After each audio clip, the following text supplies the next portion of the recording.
Hello, everyone. Welcome to today's live stream with Matt Petrick and Demerara Distillers. We have Shaun Caleb here. We have Sharon Sue Hang here. Really exciting to have two such knowledgeable figures from the rum world in one place at the same time. My name is Will Hookinga from Zavvi.co, and we're going to get started in just a minute. Before we do, I want to give you the lay of the land real quick. So on your right, you'll see a chat window over there. I know some of you are already saying hello. That's great to see. So feel free to pop in anytime. Tell us where you're watching from, what's on your mind. If you have a question at any point during the presentation, you'll want to enter that in the question box at the bottom of your screen.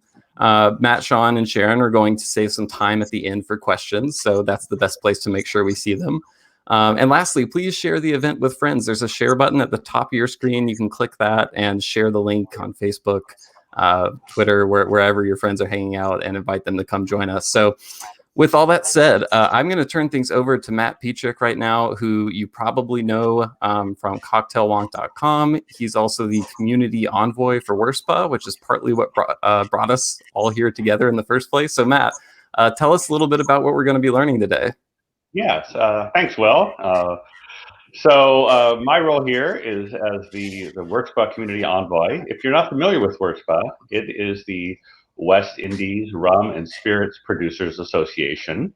It's a group of rum-producing countries that work collectively on things that benefit the rum industry as a whole. And when this COVID thing hit, I was chatting with Vaughn, the CEO of WORSPA, and we said, you know, lots of people are out there doing live streams and online and whatever. And I think this is a great opportunity to introduce the rum community to some of the people behind the brands. You know, like we love brand ambassadors and marketing people, but you know, like us rum nerds really want to see and meet and talk to the people who are making the rum. And so we've hatched a series of sessions bringing some of your favorite rum producers and the people who are actually making the rum. So we started out first with, we are starting out first with Demerara Distillers Ltd, who I'm very excited about.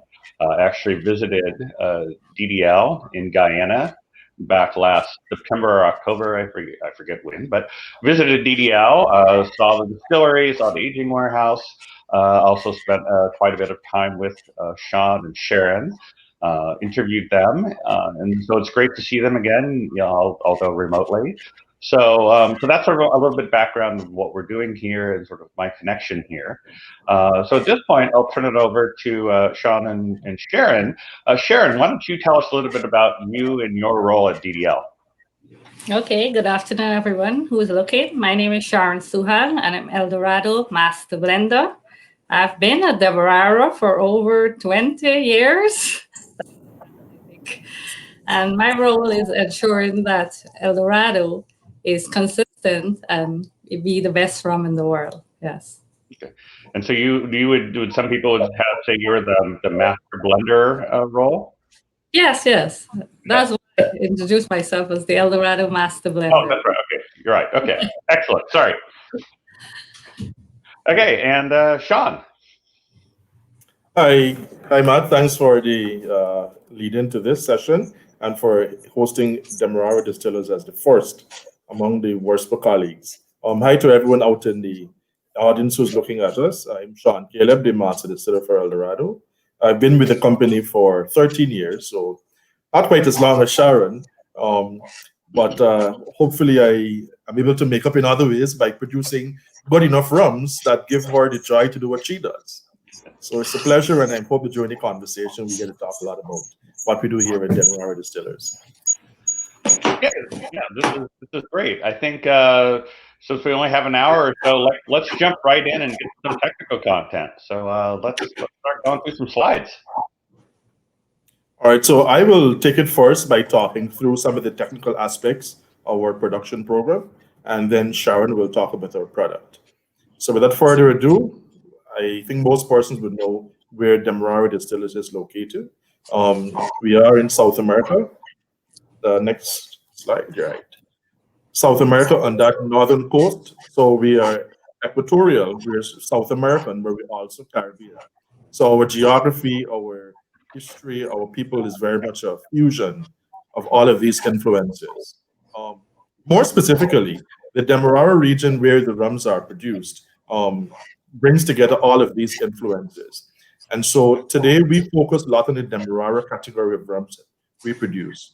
They're rums that are exclusively produced in this region, and they come exclusively from sugarcane substrates, which gives them their well-defined sugarcane aromas and flavors that Demerara rums are known for. To talk a bit about our process, starting first with the fermentation, I should say that every Guyanese kind of owes their history in coming to Guyana to sugar and by extension rum. And so for us, this is more than a process. This is also our history and our legacy. And we take great pride in preserving that history in all of our traditional processes, starting first with our molasses, all the way through to our fermentation. At the current time, most of our molasses comes from the local sugar estates, but there is a need at the moment to supplement with an occasional import of molasses, usually from Mexico, to ensure that there's sufficient volumes to meet our full production program. Whichever source of molasses we use, however, we're able to make the adjustments in our process to be able to come out with the same product at the end of the day. If I can tell you a bit about our fermentation process to start with. So right from the bat, we use standard dry yeast, so no specially cultured yeast. However, because of how the molasses that is locally sourced is cultivated and harvested, and also because of the natural environment, it has a bevy of wild yeast and spores that are naturally abundant and spread, those participate in the fermentation process. So our fermentation beer is actually enriched not only because of the activity of the main dry yeast, but also because of all of the natural presence of these wild native yeast species that help to extend into various side reactions that produce a whole bevy of flavor producing components. The next slide, I just give a sampling of some of those. We have been able to actually, at one stage, not isolate, but identify as many as over 200 different flavor-inducing components. But on a consistent basis, we keep track of the main ones that are important for ensuring the consistency in the flavor profile of our product. And they range from the low boiling heads to the heavier alcohols and acids to the range of esters and aldehydes and ketones that are important for flavor. And some of those are listed there. So acetaldehyde, for example, is known to be typically pungent, fruity, a bit of a leafy green. So whenever in our product, we're looking for a hint of that affect, we can manipulate the amount of acetaldehyde that comes through. Same for the amount of acetal if we're looking for a green, but with a more of a woody, solventy affect. In terms of the esters, Shaun, are those the notes like we would get from, say, a Port Mourant distillate? From all of the distillates. Okay. But it becomes a synergy between all of the different components that are present and the net effect on flavor. Usually for the lighter components, to be able to detect those flavors in a much more pronounced manner, we'd have to pretty much make the body light. Otherwise, competition from other components would tend to change the overall character of the rums. For example, we have a light rum that is noted for having a very fresh minty with a hint of coconut, a little bit of creamy white chocolate sort of notes.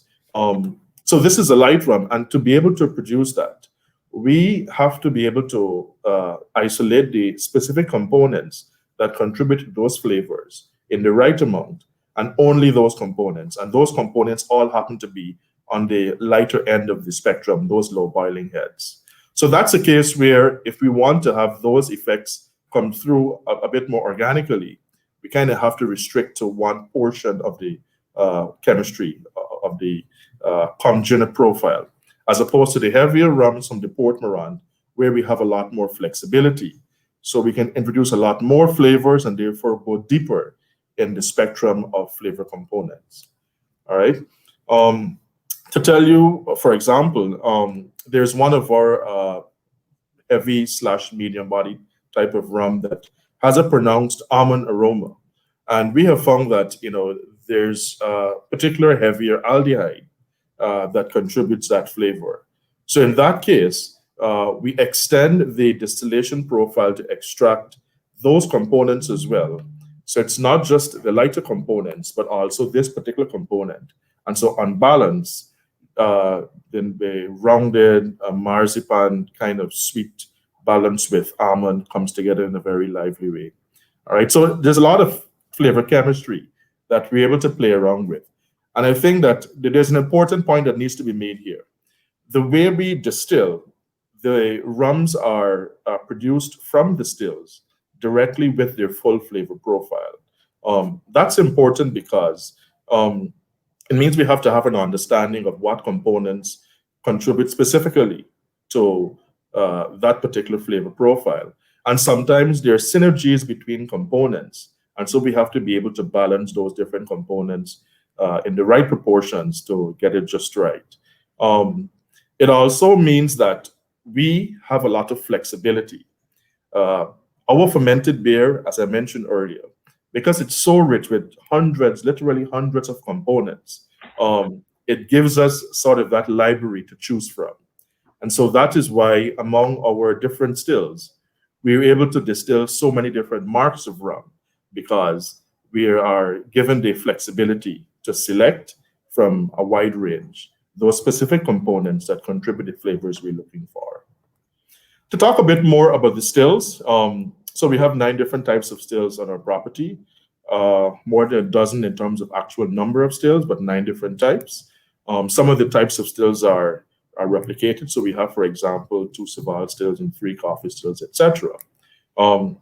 As I mentioned just now, we very closely focus on the flavor and aromas, and we try to replicate the dominant profile in every batch of rum from every specific still, which means that each still has its own thumbprint, its own identity in terms of the product it produces. And by replicating that for each batch, it ensures that at the point where we get to blending, there's a lot more predictability. So for instance, if Sharon is looking for a blend of 3 rums, let's say 1 light, 1 medium bodied, 1 heavy, because there is that consistency in producing each of the 3 components, she has a lot more certainty and a lot more reliability that once she gets to blend, she's able to do so to replicate what she's looking for with a lot more degree of consistency. So that's important for us. So Shaun, really quick question. You were talking about the stills and how they each have their own flavor profile. But as I understand it, you're pretty much using the same fermentation for all of them. You're not doing distinct fermentations for each of them. Is that correct? That is correct. That is correct. There is only one still that has its own fermentation process, and that's our Hyester process. We don't focus a lot on the Hyester process. So that typically takes 3 months, the entire process, from the point of allowing the beer to ferment, to allow the addition of the special acid mixture that then takes the esterification process to completion for another 6 weeks. And at the end of that, we are able to produce a Hyester product that is unique because it's sort of unimodal, where there's a very high presence of esters, but without a very long tail, as might be produced in other territories. So we're unique in that way. Save and except for that Hyester process, all of our other rums are fermented the same way. Same yeast, same process, same tanks. In fact, the stills are fed simultaneously. It's only that the production scheme that is utilized on each still creates a different flavor profile, and therefore the sensory impact. Yeah, I suspect we'll come back to high ester questions later, but keep going. All right. So to talk through some of the stills that we have, I want to first highlight our heritage stills. The oldest and perhaps the most famous of them is our Port Mourant double wooden pot still, which dates back to 1732. This today we believe is the oldest still that is still in operation. It's made entirely of wood, except for the gooseneck pipes that connect the two pots. And the process is fairly straightforward. So the liquid in each of the pots are heated by steam that is charged directly into the liquid to allow for for evaporation to take place. The vapor that is emitted is cooled and condensed on that overhead gooseneck pipe, which is made of copper. That copper is important for a couple of reasons. Apart from being useful in the condensation, it also helps to strip out a lot of the sulfur and the lighter components that may contribute flavors that we're not looking for. And it also accelerates the esterification process, which produces a lot more flavor components, those rich esters that we ascribe a lot of flavors to. Because of that repeated condensation, however, what that does is to force the entire distillation process to take a lot longer. So one batch for us can take up to 16 hours, as opposed to a continuous distillation process where an equivalent quantity would be distilled in less than 1 hour. The result of that, however, is that it allows for a much higher pressure of product to build up within the column. And as we say, a rising tide lifts all boats. So not only would the lighter components in that instance be eventually evaporated and over, but also some of the heavier components. The net effect is that the wood in combination with the condensation on the copper gooseneck helps to ensure that a much bigger body of product is produced. It's full-bodied with a wider range of heavier components that can be found in any of our continuous stills. But that's on the pot side. We also have a single wooden pot which operates on the same principle. And however, because it's a single pot and therefore a single batch process, it's not quite as heavy as the double wooden pot. Beyond the pot stills, we have column stills of various makes. Our most famous is the Enmore wooden column still. It's a 2-column still, first built in 1880 at Plantation Enmore. It was based on the original 1830 blueprint that was patented by Aeneas Coffey when coffee stills were first introduced back in Scotland. The difference here is that it's a continuously fed still, and therefore product is continuously produced from the columns. As a result, it doesn't rely on a buildup of vapor pressure as would the pot stills, and therefore there isn't as much of the heavier components that are filtered through into the final product. However, in addition to the wood, there are copper coils that are woven through each layer of the coffee stills.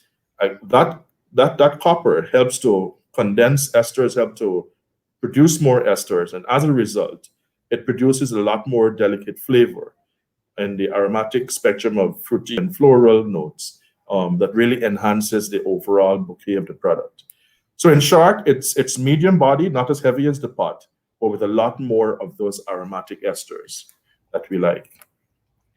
Beyond the wooden stills, we have a number of metal stills, starting first with our 4-column French Saval still, which was first installed at Plantation Iflot. This dates back to the... How you said that, not the pronunciation. Most rum nerds have no idea how to say it. Okay, so it's Iflot? Yeah, Iflot, yes. And so that 4-column still can be operated in various modes.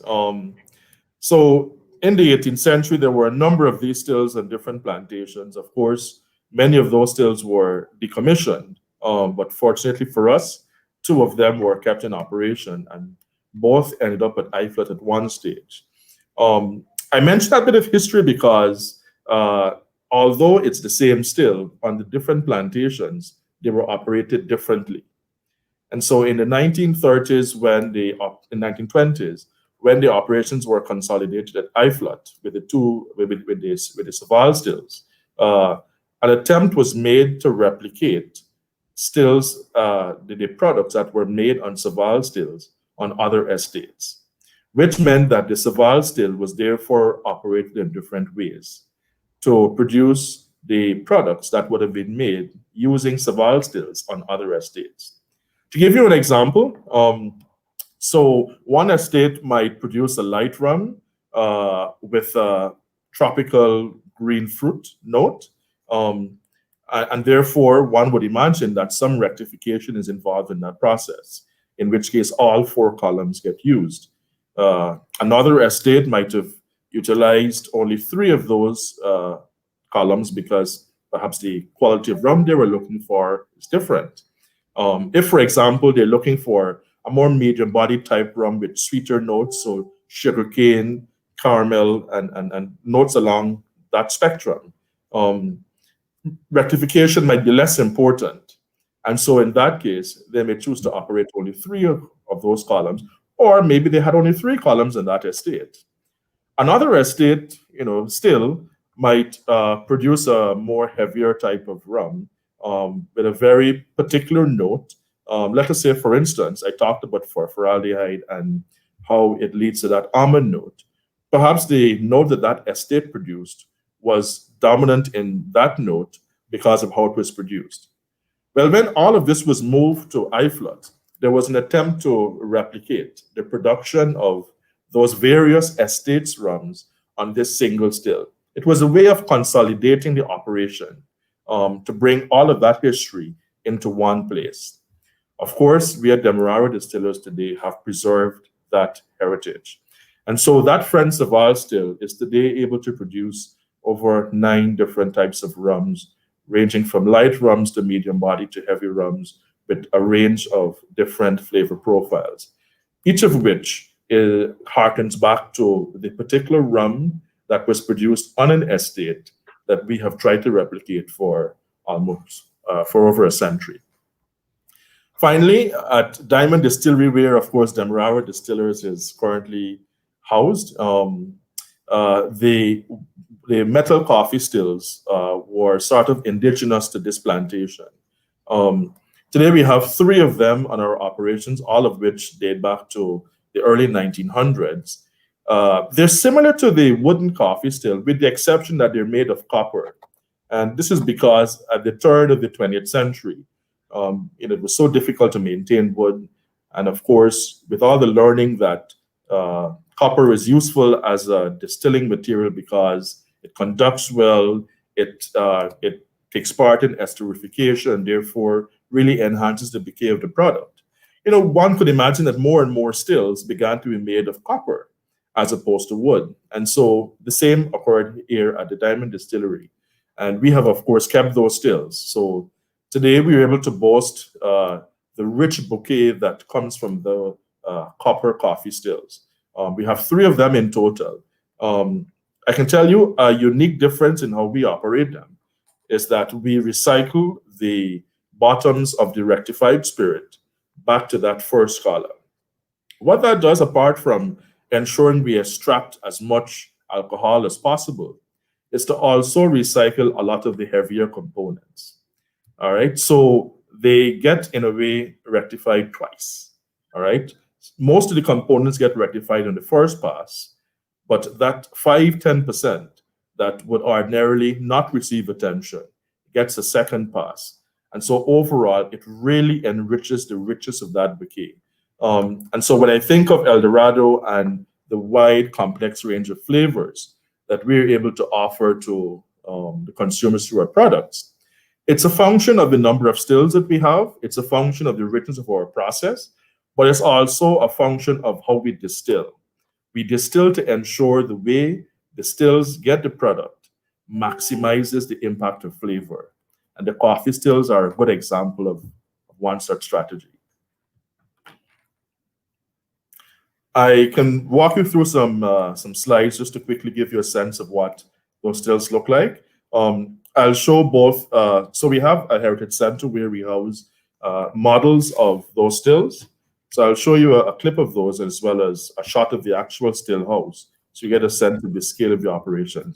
Starting first, really quick, that this is great that you have these models, because it's really hard to get a good picture of the Versailles and the Port Mourant stills. It is very difficult. Well, unfortunately, because we've had to make do with the footprint at Diamond to bring all this history in one house, Sometimes you don't quite get the luxury of building on green field. But, we are happy still to have them all properly housed. And yes, the models help to enhance the visuals. So with the double wooden pot still, you get a nice glimpse there of the double distillation process, the two wooden vats connected by the copper the copper gooseneck pipes that eventually lead to the copper retort where it's finally rectified before being condensed as product. And I talked about how the impact of the wood helps to ensure that the distillation process is elongated to allow for more of the heavier components to be distilled over into the product. The next shot, I think, shows, right. So this is an old photograph, admittedly. We have since had modifications to that still house. But I like this one because it gives you a very good view of the two vats connected by the copper goosenecks. And of course, you can see the age of the copper as a sign of it being in operation since 1732. All right, next we go to the wooden coffee. So again, this is a model of the two towers made entirely of wood. The second column has copper coils running through to allow for enhancement of the esters and the flavors. And so if we go to the slide after that,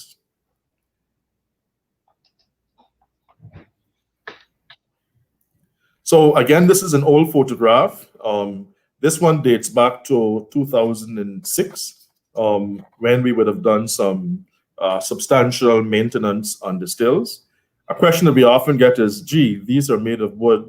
How can they last for so long? And I like to remind people that, because of our equatorial presence and, the fact that we share the Amazon with Brazil, the wide variety of hardwood species is something that we're in no shortage for in Guyana. And the specific wood that we use in this instance, Greenheart, has such a high density that it is sought the world over because of its long life, its durability in the most exacting conditions. In fact, I think now there's been regulation to restrict the use of Greenheart. But nonetheless, because those stills are constructed with Greenheart, they're able to be in operation for all this time. And so every decade or so, we have a monthly program and a annual program of maintenance.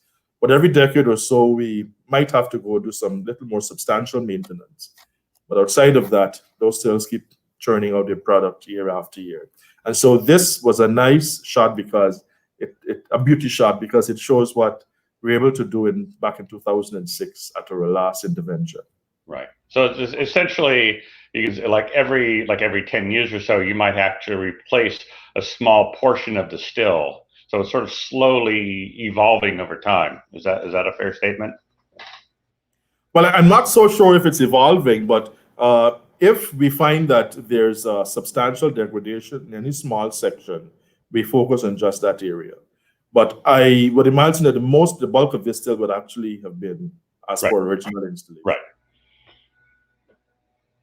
I've talked about the copper coffee stills, similar to the wooden coffee, except the copper is extremely useful in distillation and gives us a lot of the richness that we boast of for El Dorado.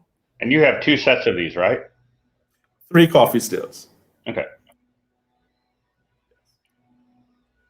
And the next slide shows a model of the French Saval still with the 4 columns. Again, we can operate those in different modes, 2, 3, 4 columns, feed at different points, take cuts at different points to produce 9 different products. And so to give you a sense of what this still house looks like, so that's an overhead view. That's an overhead view showing our coffee stills, our Saval stills, and it's just all had to be fit into one premises.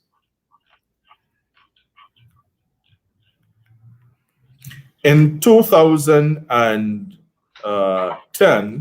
in fact, when I joined the company in 2007, sort of my first task was to work along with the team in the planning and the designing and eventual construction and installation of our new distillery.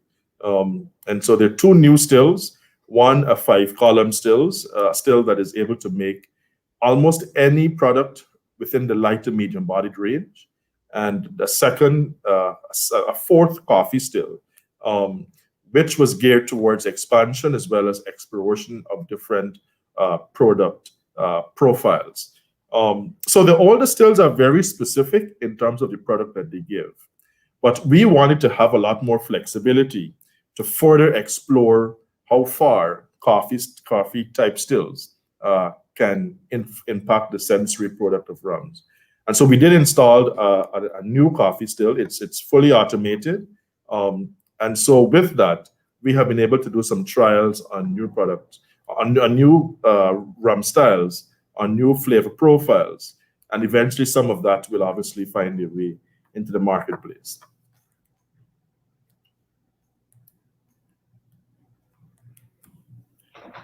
So I've talked a lot about the distillation. To say a bit about our aging process.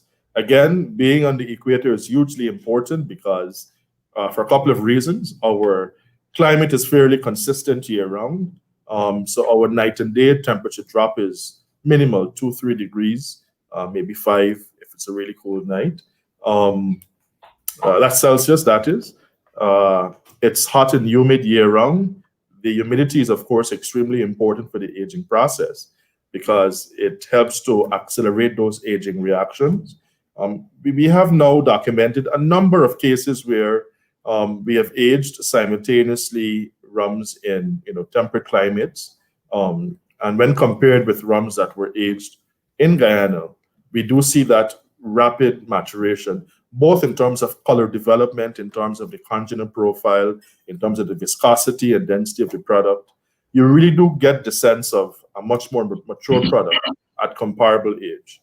And so for us, we take pride in our aging warehouses because they really have enabled us to keep or to ensure that the quality of product we're looking for can get to the consumer.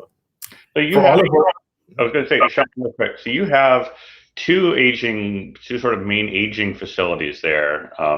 The one at Diamond, but then also an IFLOT.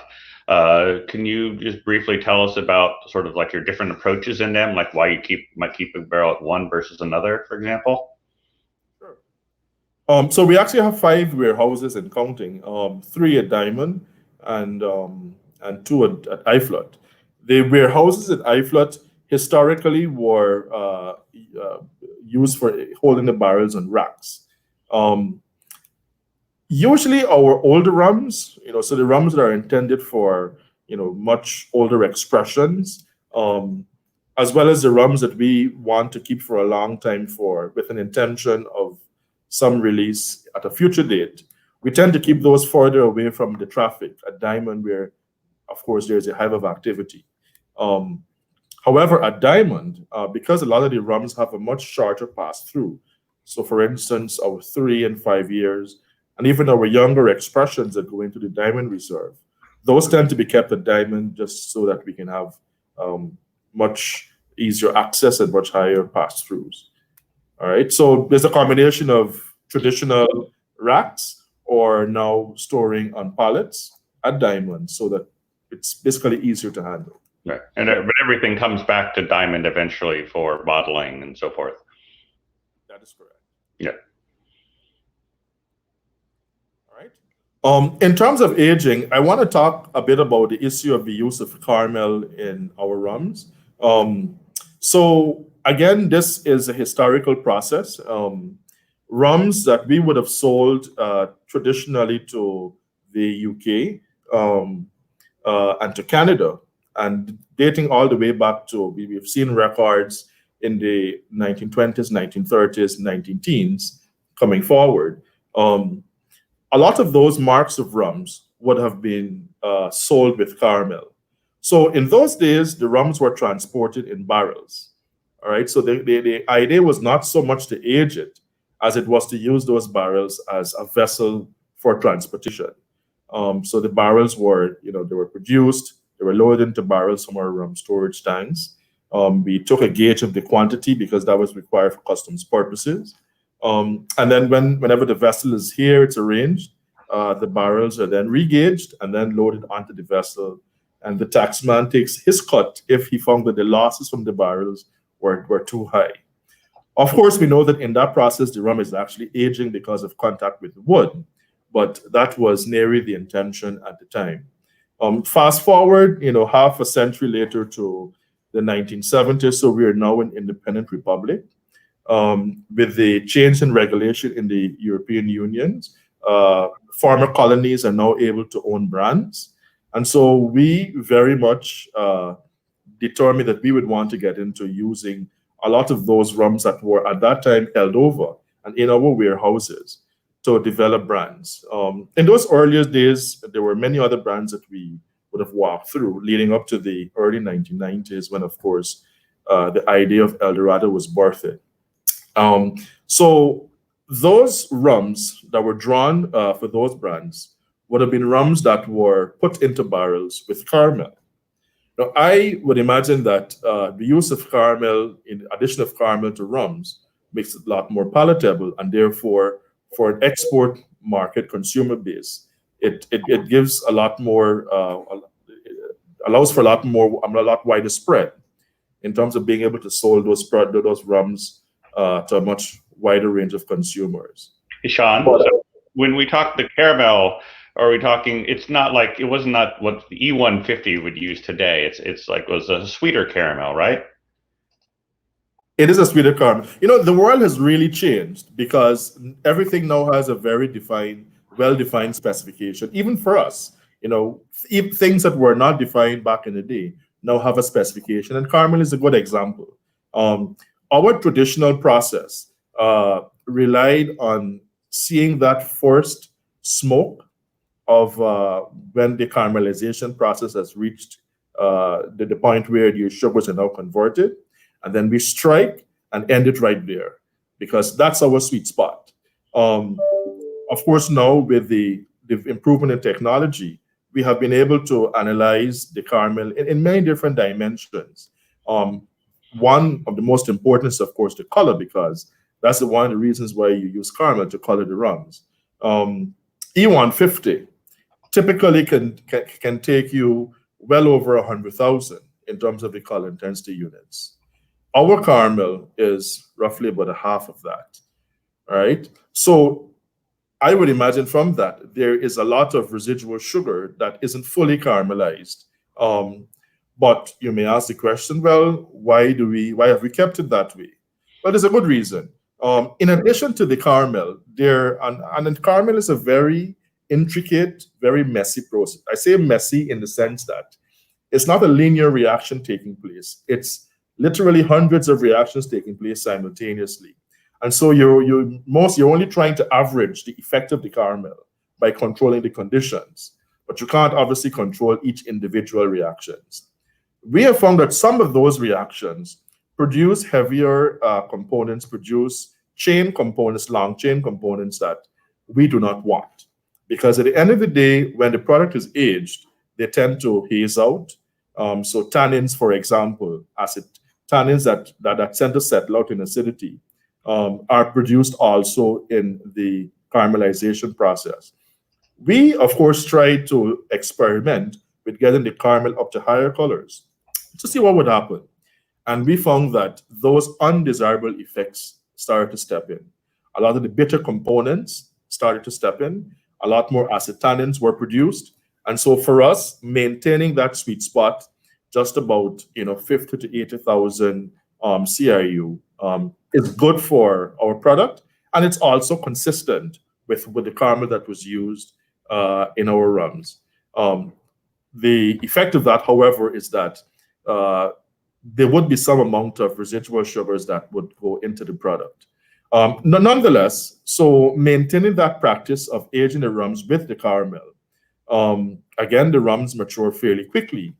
There are a couple of other issues that come into play, however. One being that the source of water that we use has a very high minerality naturally. Now, every Caribbean island or country has different water profiles. So some, for instance, have high calcium content, so lots of hardness because of the presence of limestone and so on. That's not our problem. We don't have hardness in our water. We have a lot of other minerals, however. And we have found that that minerality increases the affinity for certain organic components in the rums. And so over time, they gradually chelate and settle out.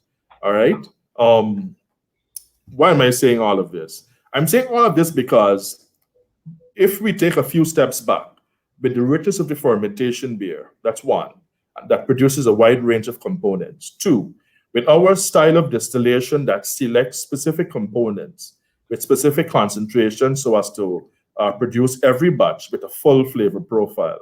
It means that what goes into the barrel already has a lot of chemical potential. When you add on top of that the fact that the water has a lot of minerality, and so over time it will naturally adhere to certain components. And in addition to that, we're adding caramel, all right, because this is the way this mark was always made. You add on top of that the climate. So because of the high heat and humidity and the high rate of evaporation of water, and so our angel share is high, of alcohol, our angel share is high. And so because of that high evaporation, you find that there's a higher concentration of the heavier components that remain behind, a higher concentration of those components that would have a high affinity for the minerality in the water, a higher amount of residual sugars that tend to remain behind because, of course, that does not evaporate preferentially as would the water. And so the net effect of all of this is that the aged rums have a higher density, they have a higher viscosity, all right? And so if you attempt to measure the alcohol strength with a hydrometer, you'll actually find that there's a very high obscuration, all right? So usually when you measure, let's take one of our fresh rums, for example. If you use a hydrometer, you expect the alcohol density to vary fairly linearly with concentration, and that's fine. But the moment your density begins to shift from that fresh alcohol state, then suddenly you find that there's a difference between what you measure with a hydrometer and the real strength. And that difference is called the obscuration. The higher the density, the higher the viscosity, the higher that obscuration value. And because of all of these influences that I've gone through earlier, our rums do have a very, very high density. As a result, the obscuration is high, and so if you measure with a hydrometer, there is the high obscuration. It, of course, increases with age. So we have checked 3-year-old rums, 5, 12, 25, older. And you do see that progression as the rums get older. I'm saying all of this because I know that there is a controversy that we have addressed that deals with the addition of sugar in rums. And we want to say categorically, that is not our standard, that is not our practice, all right? There is the traditional process, which we are transparent about, of using caramel in aged rums. And because of that, we do see that high obscuration when the strength is measured with, when the density is measured with the hydrometer, and that is converted to alcohol strength. I should say, however, as mentioned earlier, we have 5 warehouses now. We're actually planning for our 6th. Our goal is to, another 3 to 5 years, to double what we currently have in all of our properties. So with this expansion, we have done a couple of things. We have moved away from the reliance on reuse of barrels to injection of fresh barrels. By fresh, I mean freshly procured, once used, first select ex-bourbon barrels, all right? And the concept was, well, if there is more contact between the rums and fresh wood, then the effect of aging should be just as dramatic as if it were aged with caramel, let us say in a barrel that would have seen more cycles in the past. And so by extending our number of warehouse facilities, we're able to inject a much bigger pipeline of product that is aged without caramel. And I can say to you that some of that has already begun to come through into the consumer channels. And what we're finding is that the amount of those residual sugars have dramatically gone down. And so over time, as we evolve more and more in this direction, where we pretty much would discontinue the use of aging with caramel, except for special cases where, maybe it's part of the history. But certainly for our main products, where we evolve away, we certainly expect the amount of residual sugars that are measured to be reduced. The last thing I want to say on this issue is that if you measure the amount of sugars analytically in a laboratory, and you measure the obscuration with a hydrometer and try to convert that to sugar, we have found that the hydrometer method overcompensates because it assumes that everything is sugar. Everything is not sugar. All right. There are a lot of other components that are part of the aging process that also obscure that value. As a rule of thumb, we have found about 40% of what is resulting in the obscuration comes from sugar. The rest of it is actually those long chain fatty acids and organic acids that that are produced starting from fermentation and then through the aging reactions in various ways. So all told, we are proud of what we do, but we are transparent about what we do as well. And we expect that as we implement the change in our aging strategy, that the consumer will see that coming through in our product. Shaun, really quick, I want to touch back on a point you mentioned. I think you went by quickly, but I think is also important to understand. As I understand it, like when you would create a barrel, say back 20 years ago, you would put a fixed amount of caramel in, the amount you would normally put in a barrel, and it has a certain amount of sugar in it, of residual sugar. Now, if you measured the sugar density at that moment in time, it might have one value, but that over time, over 5 years, 10, 15, 21 years, the amount of alcohol and water may decrease, but the amount of sugar is remaining the same. So there's a sort of a net concentration effect. Is that a fair statement? That is a fair statement. And so over time, that effect increases. So measuring, for example, a 15-year-old product or a 12-year-old product as opposed to a 5-year-old product, you'll see very different numbers. Yeah, and I think it's also important to note, like you said, you're moving away from using caramelized barrels, but it doesn't mean that if you have a 15-year product, you can't necessarily go make it with 15-year uncaramelized rum. You have to deal with the stocks you have on hand. That's correct. That's correct. Okay. And so there'll be a period of time of which this is phased out and phased down, but the pipeline is there, and so that will take care of itself over time. Okay.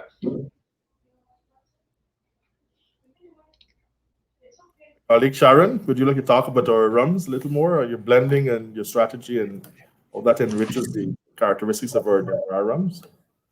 Okay, well, yes, my job, as I tell people, as the master blender becomes easy because the distiller has done a lot of the hard work and he has made the rum to the specification in terms of the flavor profiles that we are looking for. So characteristics of Demerara rum really range from very floral, fruity notes, which are common.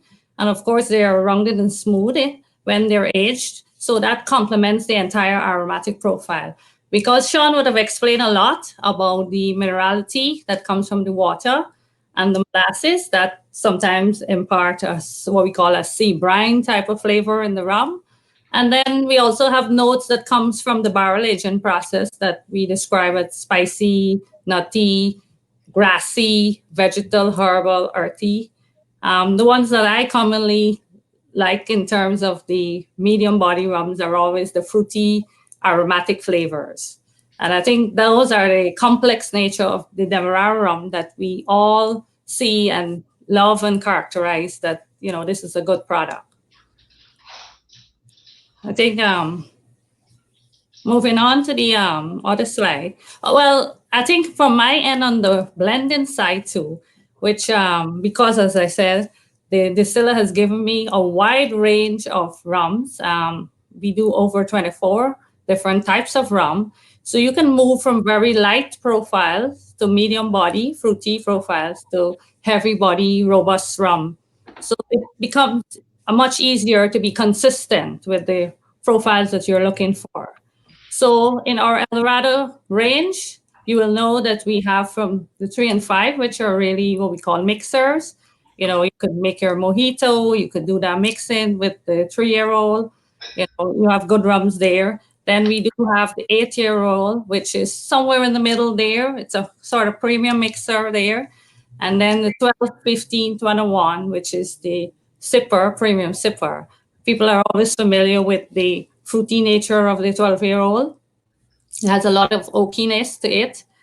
And also the 15-year-old. I mean, that's my personal favorite, as I tell people. The 15-year-old, this is a heavy body type of rum that has very robust flavor. You can taste the pot still inside.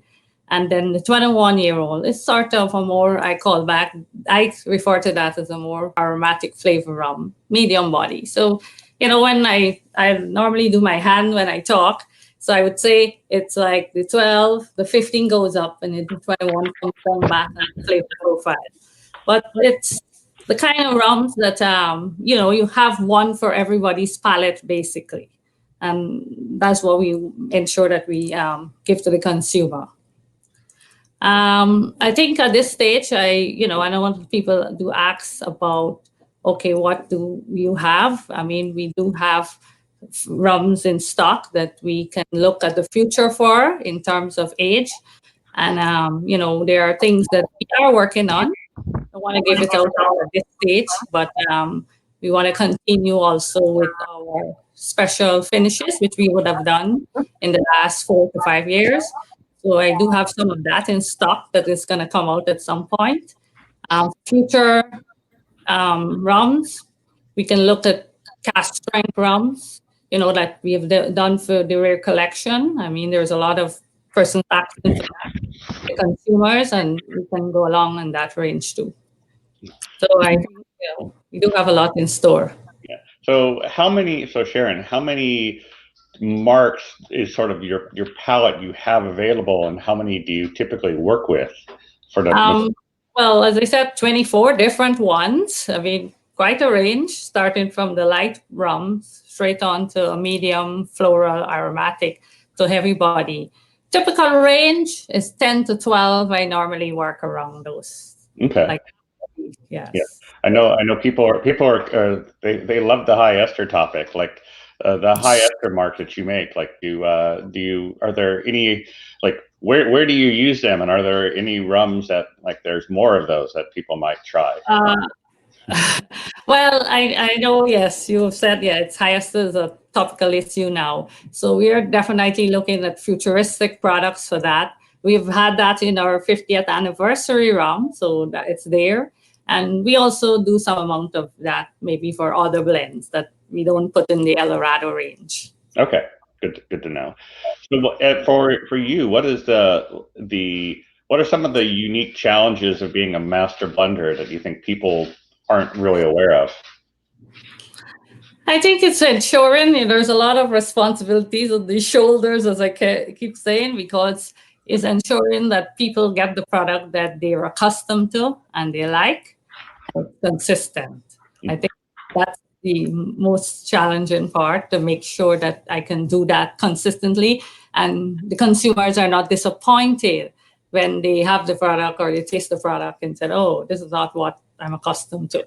Yeah. I would imagine there's a fair amount of spreadsheets and just the logistics of, like tell us about that, like to have not only product range, but also special editions. What's that like? Well, the spreadsheets, as I said, sometimes we could get what they said, paralysis analysis. We could go through all of that and, but to simplify the job, I just spend a lot of time on making sure that I do the lab sample well, so that when I do the bulk, it's fairly consistent and there's not a lot of tweaking I have to do at the end. Because again, that's a cost, that's time, and a lot of things you have to balance. So you try to make sure it's right at the beginning of it. And as I said, my job becomes easier because with consistency we have in the marks themselves from the distillation phase, I think it's easier. We just monitor to make sure nothing gets off track, basically. Yeah. But you have to project, many years into the future, don't you? And then that in turn affects other decisions, like day-to-day decisions. Yes. Well, with our marketing team, who would normally help us to make sure that we have a direction, we project 25, 30 years in the future. So that's what we have to sit down, and then of course have a buffer to make sure that if there is a trend of moving, let's say the 12 is increasing or the 15, we can make sure the marks are available for that product 12, 15, 21 years down the road. So that's the thing. Yeah, I mean, it seems like you don't just run all the stills flat out all the time and make whatever rum you can. Like, you have to target what stills you're distilling at any given moment. Yes, and the master distiller has been very good at that too. Yeah. So they manage that process very well for us. Okay, cool. So I have a few other questions, and I promise we'll get to some of the viewer questions, but just a few things I wanted to ask. The Guyana, it has a geographical indication, doesn't it? Yes. Yes. Shaun, are either of you, can you share anything about that? Or I think people aren't aware of this. Well, we are in the process of registering our Demerara Rum geographical indication in Europe, but we've already registered same in Guyana and some of the Caribbean territories.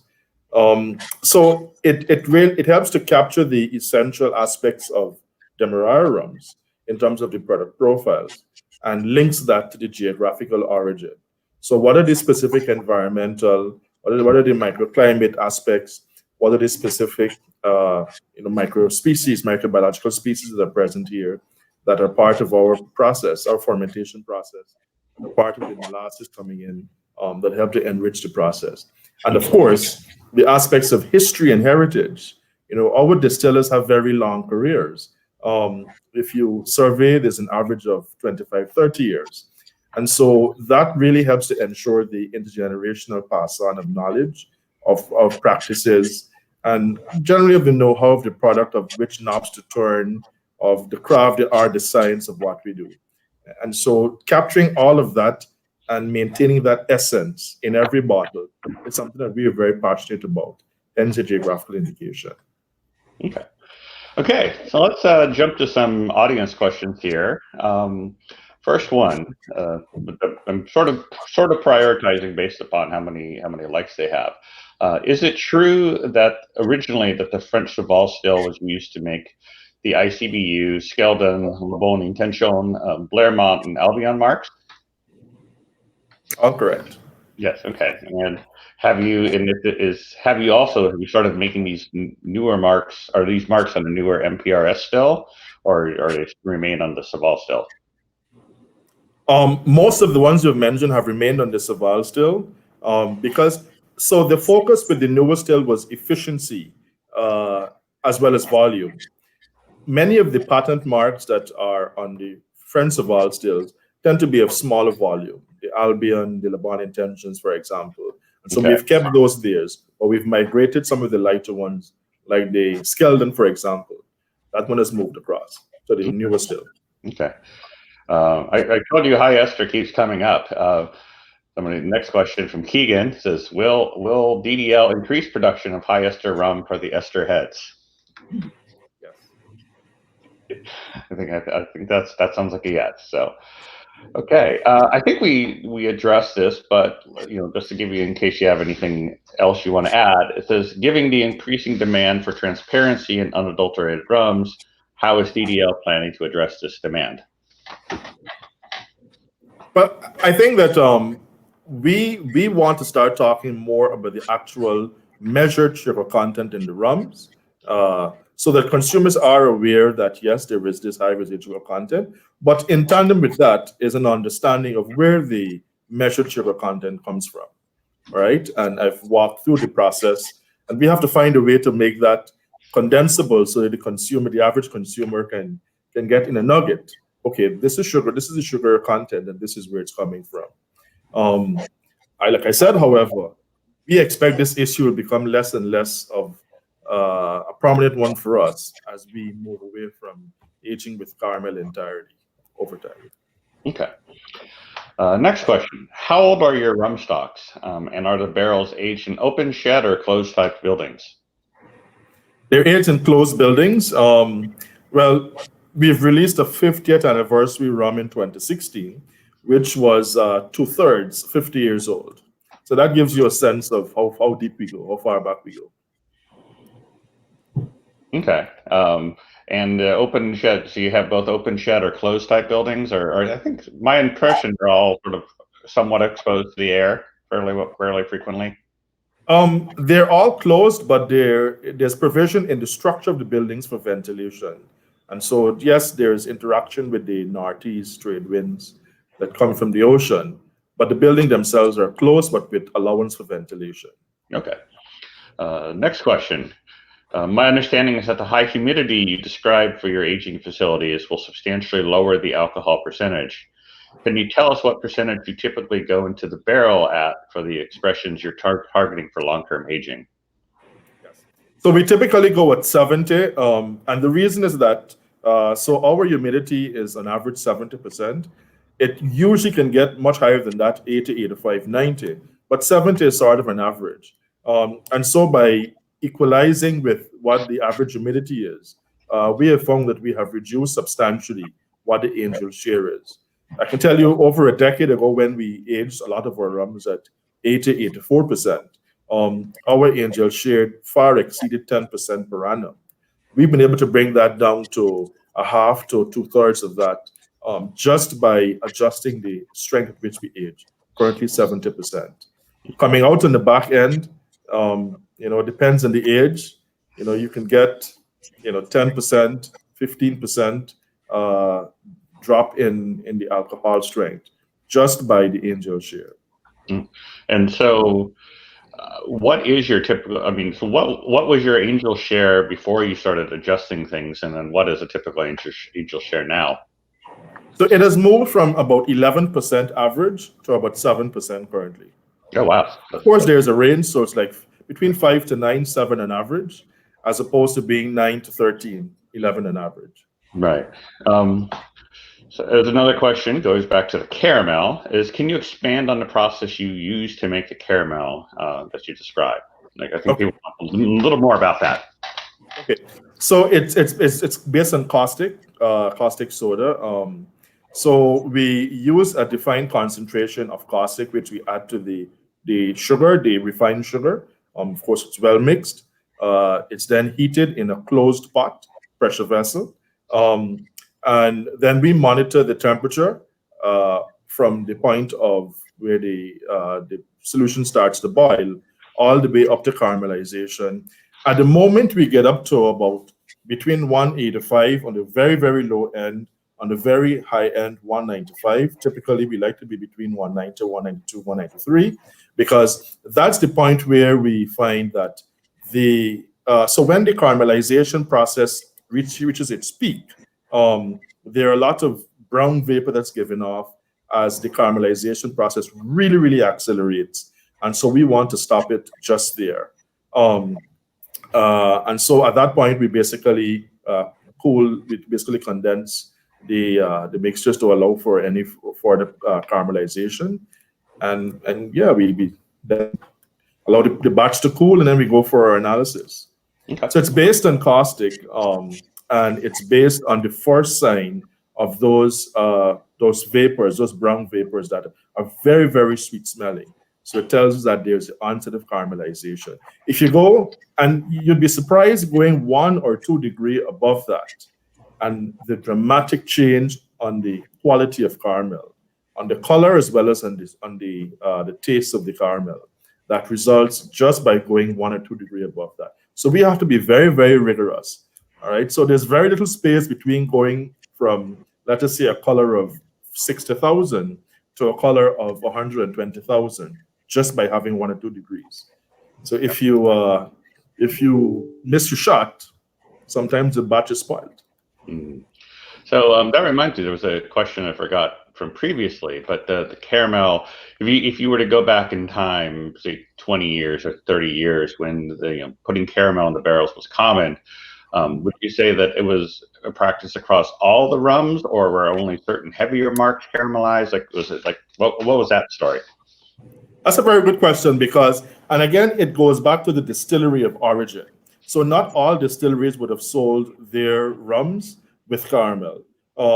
We have to put our minds in a 18th, 19th century era when Guyana had over 300 distilleries, all or most of them independently owned by small plantation owners, and so they had a complete freedom to do what they would do to meet the markets that they would satisfy.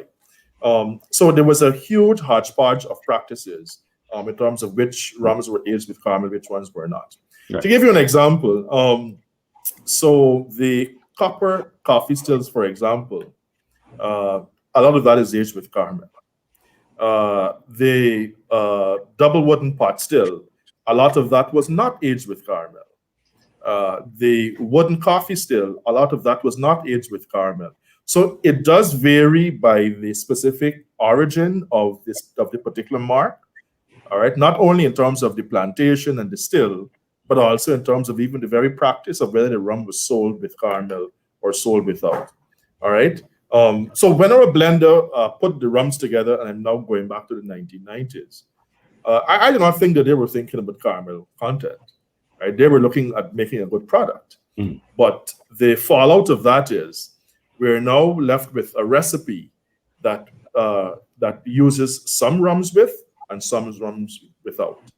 All right. And for that very reason, you'd find in the Eldorado range, apart from the influence of age, there's some of our portfolio offerings that have very low residual sugars because they benefit substantially from rums that were not aged with caramel. Okay. I don't know, 5 years is a good example of that.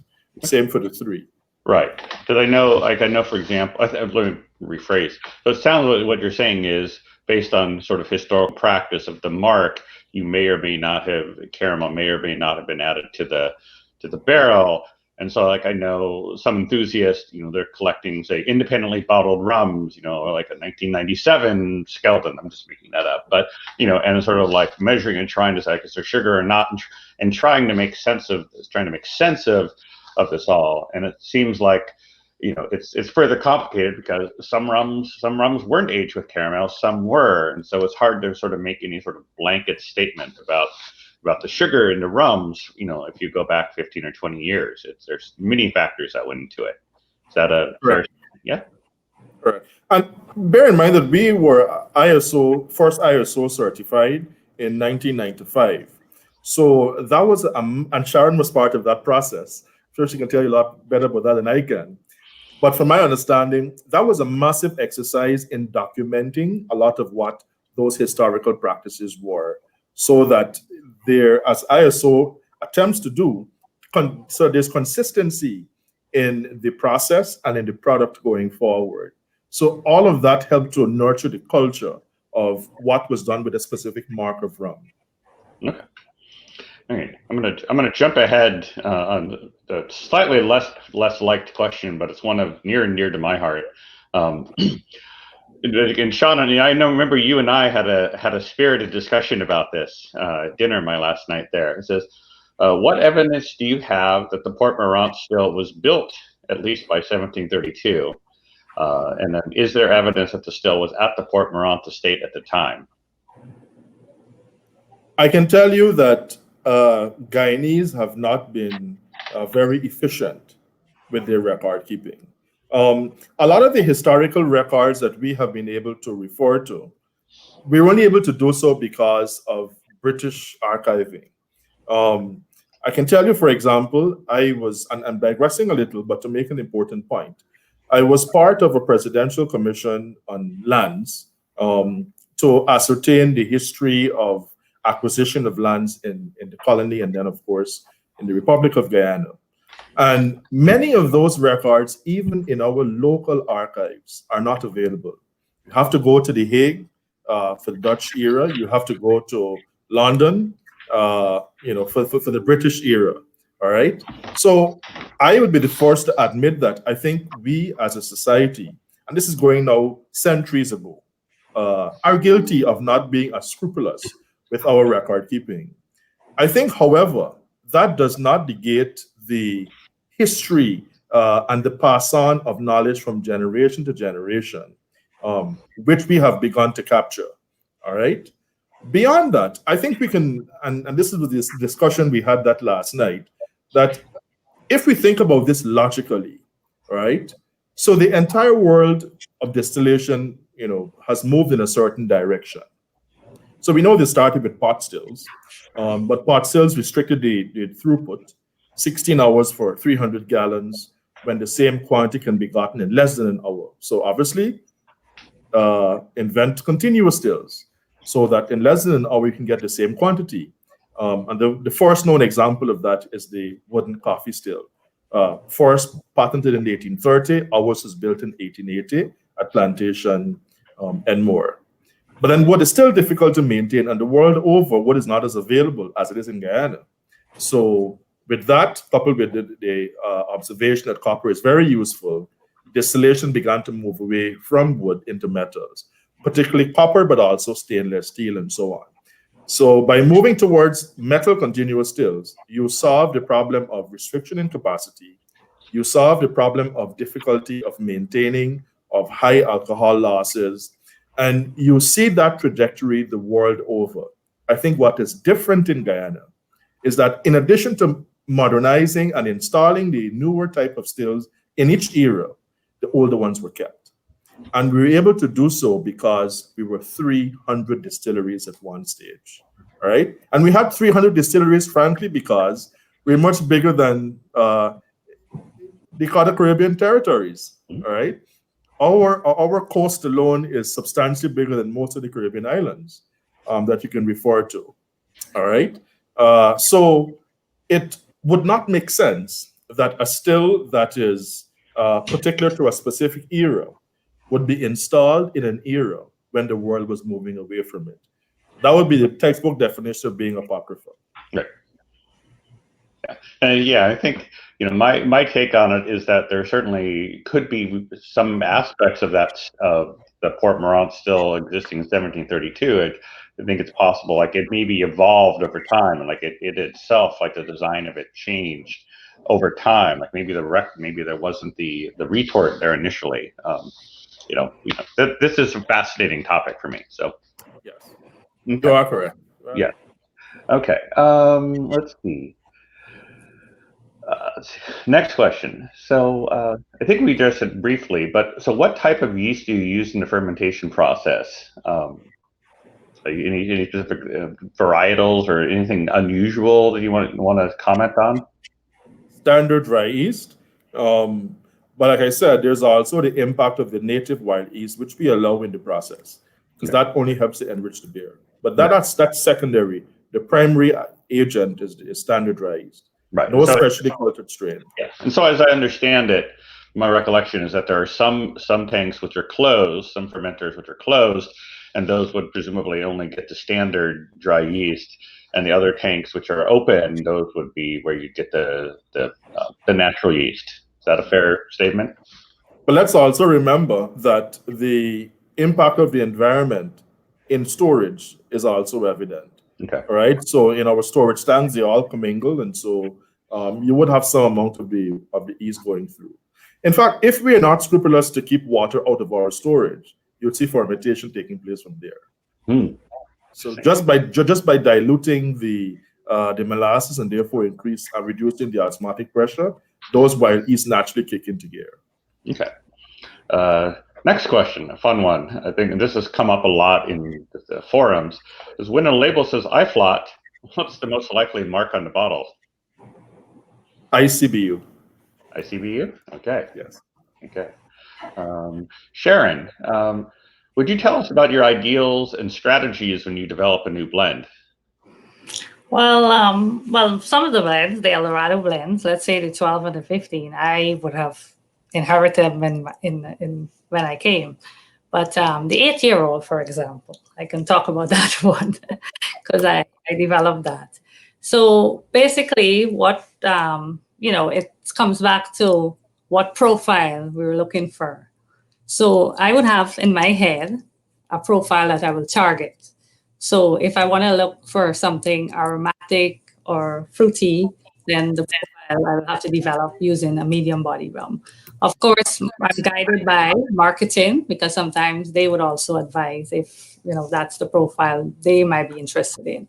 But take for example, as I said, the 8-year-old. We were looking for something fruity, estery, aromatic. So we look for rums that are in that sort of flavor profile.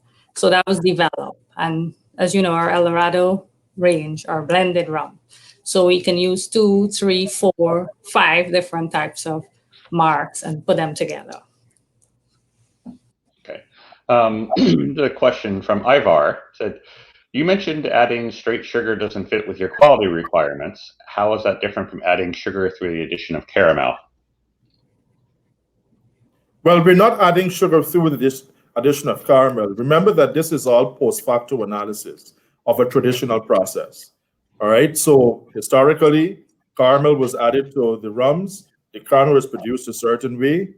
Post-facto, and in light of the conversation on sugar, we have gone back to do the detailed analysis on what the composition of that caramel is, and did find that yes, it does have a higher amount of sugars. And it is for that reason that as we expand our warehouse facilities, we are moving away from adding rums with caramel.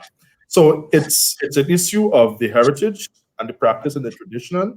It's also an issue of what the pipeline of rums that we have in stock that is still being exhausted, and an issue as well of us recognizing the issue of sugar needs to be addressed and doing so frontally by moving away from aging rums with caramel. When those rums come fully of age, then you will see the impact on the product. A couple more questions and we'll wrap up here. When it comes to barrel management, do you actively manage the aging, like move around barrels, or do you pretty much leave them alone? If I can take this one, it's a combination of both. There are some rums that we, especially if we age with a particular asterisk or with a particular intention, for an innovation purpose or a futuristic purpose, we obviously would periodically do an analysis of that product. In every case, we typically would decant the barrels in 2 to 3 years for the purpose of regauging, and those rums that are of high interest, we'd also take an analysis of it at that stage. Outside of that, most of the rums, however, go in and out, and every 2 or 3 years they are rebarreled, regauged, and put back.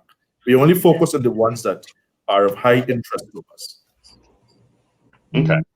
And last question. I know this is near and dear to people, and you may not be able to comment on this specifically, but I know it's near and dear to people's hearts. Tiki files in Europe are starved for a 151 proof Demerara rum a la Lemon Heart 151. Would you consider making something in that style for the European market? I think we aim to please the consumer. So if we are getting that sort of request, I'm hoping my marketing colleagues are listening, because it really starts there. They give us the charge, and then Sharon and I get to work after. We are usually the background people. So I think once our marketing team says yes, absolutely, we'll get into work. Yeah, no, I think there's a lot of demand for it here. Like in the U.S. we have it. There's been a lot of demand from European bartenders. So, well, cool. That's we're about out of time. Thank you for being with us. This has been wonderful. I think we've shared some great information. Will, do you have anything you want to add? No, I just want to say thank you, echo what Matt said. Thank you, Shaun and Sharon. This was so cool. I know I was off screen, but I was smiling and just listening intently the whole time. It was fascinating. So really appreciate you taking the time. But thank you everyone who came out. Tons of good questions. And I know we didn't have time to get to them all, but maybe at some point we'll just have to have Eldorado back on again to talk Eldorado rum a little more. But yeah, Shaun, Sharon, any final words before we go? Well, thank you, Matt. Thank you, Will, for having us. It's a pleasure to be here. So, and stay safe during the pandemic. Absolutely. All right, thanks, Matt. Thanks, Will, and thanks to everyone who joined us. I just want to underscore that we live for you, right? All of what we do, all of the hard work, that labor of love goes into just ensuring that you get the product you want each time. Matt earlier asked about, how those spreadsheets are. I can tell you, there are hundreds of lines and they go dozens of columns across because for every market we maintain, there has to be a pipeline to keep that product flowing. And it has to be a growing pipeline as more and more people demand El Dorado and the richness that we put into every bottle. So have no fear. We're here to address your every concern. Sugar, quantity, quality, everything. We're here to be transparent and to meet your need. Thank you.